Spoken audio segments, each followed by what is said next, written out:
வாழ்க வளமுடன். ஓம் நமச்சிவாய. அனைத்து தமிழ் உள்ளங்களுக்கும் வணக்கம். நிகழும் ஸ்ரீ மங்களகரமான குரோதி ஆண்டு ஜூலை மாதம் 17ஆம் தேதி புதன்கிழமை அன்று அனுசம் நட்சத்திரத்தில் ஏகாதசி திதியில் சுப்பிரம் நாமயோகத்தில் வணிசை கரணத்தினில் சித்த யோகம் கூடிய நன்னாளில் இந்த மகத்தான ஆடி மாதம் பிறக்கிறது. ஆடி மாதம் என்றதும் நம் நினைவுக்கு வருவது ஆடிப்பெருக்கு மட்டும்தான். ஆனால் இந்த ஆடி மாதத்தில் நிறைய சிறப்பு அம்சங்கள் உள்ளன. ஆடி செவ்வாய், ஆடி வெள்ளி, ஆடி பூரம், ஆடி அமாவாசை என வரிசையாக நிறைய தினங்கள் கொண்டாடப்படுகிறது. நிறைய சுப தினங்கள் வந்தால் கூட இந்த ஆடி மாதத்தில் யாரும் சுப நிகழ்ச்சிகளை நடத்துவதில்லை. திருமணம் மற்றும் வளைகாப்பு போன்ற சுப நிகழ்ச்சிகளை இந்த மாதத்தில் வைப்பதில்லை. புதுமண தம்பதிகளையும் இந்த மாதத்தில் பிரித்து வைப்பது உண்டு. இந்த ஆடிப்பெருக்கு திருவிழாவின் போது புதுமண தம்பதிகள் புதிய மஞ்சள் கயிறுகளை மாற்றிக்கொள்வார்கள். இந்து ஜோதிடத்தின்படி ஆடி மாதம் ஒரு அசுபமான மாதமாக பார்க்கப்படுகிறது. எனவே இந்த மாதத்தில் திருமணம், சுப நிகழ்ச்சிகள், புதுமனை புகுவிழா என எந்த சுபகாரியங்களும் நடக்காது. இந்த ஆடி மாதத்தை ஒரு சூனிய மாதம் என்றும் கூறுவார்கள். ஆடி மாதத்தை ஒரு சூனிய மாதமாக பார்த்தாலும் இந்த மாதத்தில் ஏராளமான பூஜை மற்றும் விரதம் மேற்கொள்ளப்படுகிறது. இந்த மாதத்தில்தான் சக்தி தேவிகளையும் பைரவர், வாராகி, நரசிம்மர், மகிஷாசுர மர்த்தினி, துர்க்கை அம்மன் போன்றோர்களை பக்தர்கள் மறக்காமல் வழிபடுகின்றனர். எனவே ஆடி மாதத்தில் நிறைய சிறப்பம்சங்களும் இருக்கத்தான் செய்கின்றன. ஆடி மாத கிரகநிலை என எடுத்துக்கொண்டால் ரிஷபத்தில் குருவும் செவ்வாயும், கடகத்தில் புதன், சுக்கிரன், சூரியனும், கன்னியில் கேது பகவானும், கும்பத்தில் சனியும், மீனத்தில் ராகு பகவானும் உள்ளனர். இம்மாத கிரக பெயர்ச்சி என பார்த்தால் ஆடி மாதம் 3ஆம் தேதி புதன் பகவானும் 15ஆம் தேதி சுக்கிர பகவானும் இடப்பெயர்ச்சி ஆகின்றனர். அதைத் தொடர்ந்து 20ஆம் தேதி புதன் பகவான் வக்கிரம் அடைகிறார். ஆக புதனும் சனியும் இம்மாதம் வக்கரத்தில் சஞ்சாரம் செய்கின்றனர். இந்த கிரக அமைப்பினால் உங்கள் வாழ்வில் உண்டாகும் சுப மற்றும் அசுப பலன்கள் என்ன என்பதனை பற்றி காண்போம். நீதிக்கு முன் அனைவரும் சமம் என்பதற்கு ஏற்ப ஒரு பக்கம் சாதகமாகவும் மறுபக்கம் பாதகமாகவும் நடந்து கொள்ளாமல் ஒரே நிலையை கடைபிடிக்கும் துலாம் ராசி அன்பர்களே, இந்த மாதம் மனதில் உறுதி பிறக்கும். எடுத்த முயற்சிகளில் சாதகமான பலன் கிடைக்கும். பெண்களால் நன்மைகள் உண்டாகும். வீண் செலவு உண்டாகலாம். வீட்டை விட்டு வெளியில் தங்க நேரலாம். குடும்ப நிம்மதி குறையக்கூடும். கணவன் மனைவிக்கு இடையே மனம் வருந்தும்படியான நிலை ஏற்படும். வீடு வாகனங்களுக்கான செலவுகள் கூடும். பிள்ளைகளுக்காக கூடுதலாக உழைக்க வேண்டி இருக்கும். பெண்களை பொறுத்தவரை எதிர்பார்த்த காரியங்கள் நடந்து முடியும். செலவுகள் அதிகரிக்கும். பயணம் செல்ல நேரலாம். மற்றவர்களுக்காக பொறுப்புகளை ஏற்பதை தவிர்ப்பது நல்லது. தொழில் வியாபாரம் தொடர்பான முக்கிய முடிவுகள் எடுப்பதில் தடுமாற்றம் உண்டாகும். லாபம் குறையக்கூடும். பயணம் மூலம் சாதகம் கிடைக்கும். கடித போக்குவரத்து நன்மை தரும். வியாபாரம் தொடர்பான நெருக்கடிகளை சந்திக்க வேண்டி இருக்கும். புது வியாபாரம் தொடர்பான காரியங்கள் சாதகமாக முடியும். உத்தியோகத்தில் இருப்பவர்கள் நீண்ட நேரம் பணியாற்ற வேண்டி இருக்கும். பொறுப்புடன் செயலாற்றுவது நல்லது. புதிய பொறுப்புகள் சுமையாக வரும். அடுத்தவர் செயல்களுக்கு பொறுப்பேற்காமல் தவிர்ப்பது நல்லது. அலுவலகத்தில் பணம் கொடுக்கல் வாங்கலில் கவனம் தேவை. கலைத்துறையினருக்கு எதிர்பாராத செலவுகள் உண்டாகும். காரிய தாமதம் ஏற்படும். வீண் கவலை இருக்கும். ஒப்பந்தங்களில் கையெழுத்திடும் முன் நன்றாக ஆலோசனை நடத்தவும். அரசியலில் உள்ளவர்களுக்கு மற்றவர்களால் மனக்கஷ்டம் ஏற்படும். அடுத்தவர்கள் கடமைக்கு பொறுப்பேற்காமல் இருப்பது நல்லது. எந்த ஒரு காரியமும் மந்தமாக நடக்கும். மாணவர்களுக்கு கவன தடுமாற்றம் ஏற்படாமல் பாடங்களை படிப்பது நல்லது.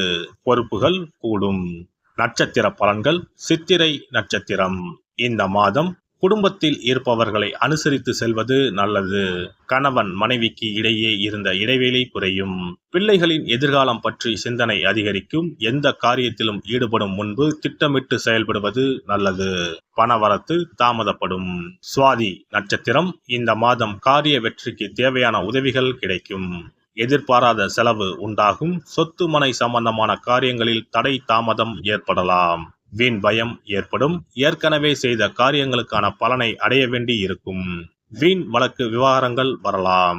விசாகம் நட்சத்திரம். இந்த மாதம் எச்சரிக்கையாக செயல்படுவது நல்லது. வெளிநாட்டு பயண வாய்ப்புகள் வரலாம். சிலர் வெளியூர் பயணம் செல்வார்கள். பெண்களுடன் பழகும் போது கவனம் தேவை. மனதில் தெம்பு உண்டாகும். மகிழ்ச்சி அதிகரிக்கும். வெள்ளிக்கிழமை மற்றும் ஞாயிற்றுக்கிழமைகளில் மாரியம்மனை வணங்க எல்லா பிரச்சனைகளும் தீரும். குடும்பத்தில் ஒற்றுமை ஏற்படும். சிறப்பு தொகுப்பு. ஆடி மாத சிறப்புகள் மற்றும் வழிபாடு தொடர்பான சில குறிப்புகளை பற்றி காண்போம். ஆடி மாதத்தில் சிவனின் சக்தியை விட பார்வதியின் சக்தி அதிகமாக இருக்கும் என்பது ஐதீகம். ஆடி மாத அமாவாசை அன்று மறைந்த முன்னோர்களுக்கு பிதுர் கடமைகளை செய்தால் ஆண்டு முழுவதும் பித்ருக்களுக்கு கடன் கொடுத்த பலன் கிடைக்கும். ஆடி மாதம் சுக்லா தசமியில் திக் தேவதா விரதம் இருக்க வேண்டும். அன்று திக் தேவதைகளை அந்தந்த திக்குகளில் வணங்கி பூஜித்தால் நினைத்தது நடக்கும். ஆடி மாதம் சுக்லபட்ச ஏகாதசி முதல் கார்த்திகை மாதம் சுக்லபட்ச ஏகாதசி வரை மாத உபவாசம் இருப்பது குடும்பத்தில் அமைதியை ஏற்படுத்தும். ஆடி மாத செவ்வாய்க்கிழமைகளில் கோவிலில் எலுமிச்சப்பழ விளக்கு ஏற்றினால் கூடுதல் பலன்கள் கிடைக்கும். ஆனால் எலுமிச்சப்பழ விளக்குகளை ஒருபோதும் வீட்டில் ஏற்றக்கூடாது. வளர்பிறை துவாதசி நாளில் தொடங்கி கார்த்திகை மாதம் வளர்பிறை துவாதசி நாள் வரை பெண்கள் துளசி பூஜை செய்து வந்தால் நினைத்தது நடைபெறும். வீட்டில் சகல செல்வங்களும் குவியும். ஆடி மாதம் செவ்வாய் வெள்ளிக்கிழமைகளில் காமாட்சி தேவியை வணங்கினால் திருமண தடைகள் விலகி சுபம் உண்டாகும். ஆடி மாதம் முழுவதும் மீனாட்சியை வழிபட்டால் குடும்பத்தில் அமைதி ஏற்படும். ஆடி மாதம் முத்துமாரியம்மனை மனமுருக வழிபட்டால் திருஷ்டிகள் விலகிவிடும். ஆடி மாதம் சுக்ல துவாதசியில் மகா விஷ்ணுவை நினைத்து விரதம் இருந்தால் செல்வம் பெருகும். ஆடி மாதம் சுக்லபட்ச ஏகாதசி தினத்தன்று அன்னதானம் செய்தால் சகல பாக்கியங்களும் கிடைக்கும். இம்மாதம் ஏகாதசி துவாதசி நாட்களில் அரச மரத்தை சுற்றி வந்து வழிபட்டால் வாழ்வில் மகிழ்ச்சி உண்டாகும். ஆடி மாத வெள்ளிக்கிழமைகளில் மகாலட்சுமியை வழிபட்டால் வீட்டில் செல்வம் சேரும்.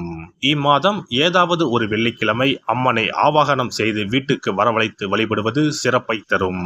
ஆடி மாதம் குத்து விளக்கை லட்சுமியாக பாவித்து அலங்கரித்து வழிபடுதல் வேண்டும்.